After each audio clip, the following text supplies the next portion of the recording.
Mga senyales na gusto magpa-araro sa iyo ng asawa mo. Tatandaan nyo. Ayan. Una, mo, titingnan kanya na malagkit. Ayan o, titingnan kanya na malagkit. Diba? Yung para bang nilulusaw ko niya sa tingin niya. Ayan o, tingnan nyo. Tingnan nyo, oh. Pangalawa. Etong pangalawa.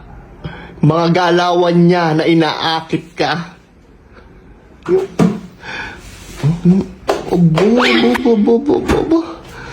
Yumuko pa. Tingnan mo. Tingnan mo. Parang tinutunaw ka na. Mga galawan niyang inaakit ka. Para in the end of the day, mukhang ikaw pa yung naggaya para safe sila, di ba? Inaakit ka. Tingnan mo. Di ba? Tingnan mo, kukuha lang ng charger, gumaganon pa, oh. Oh, di ba? At pangatlo, aalokin ka niya ng mga bagay kahit hindi mo gusto. Tay? Kape. Nakita nyo, di ba? Ayoko magkape. Ayaw mo? Ayoko magkape. Ba't ayaw mo? Ayoko nga. Ayoko. Wala ko gusto mong kape. Oh, di ba? Tapos kapag tinanggihan mo, medyo magagalit yan. Ayaw ba? Ayoko nga. Nagdating ka pa kita? Dahil tinanggihan mo, babalik siya sa'yo sa malagkit na tingin. Ayaw mo talaga? Ayoko talaga hanggang sa makuha ka niya. Tingnan mo. Oh. Ayan, tingnan mo. Kunyari may inaayos kahit wala. Kape. Mo. Ano nga? Oh, sige na nga. Tikman mo, masarap yan. Ang sarap mo. Ay, ang sarap ng kape. Hindi yan titigil hanggat hindi ka niya nakukuha. Lahat gagawin yan.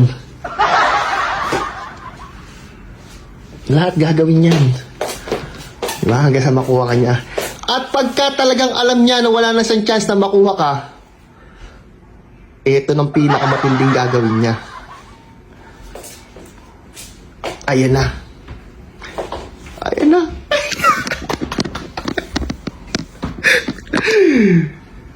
At alam niyo ba na may pinakamatinding alas ang mga misis natin pagdating sa pagyayaya?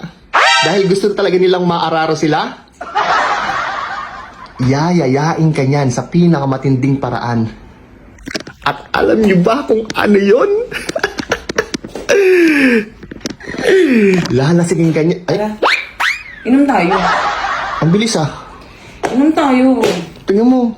Wala nga laman yan. Ano yan? May deposito pa yan. Bibili nga tayo. Inom Bakit tayo. kayain mo ako uminom?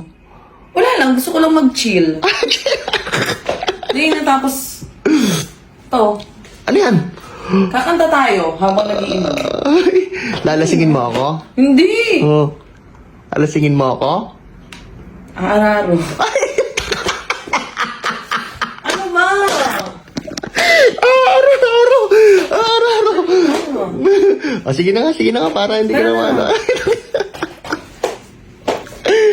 Oh, tingnan nyo, tagumpay.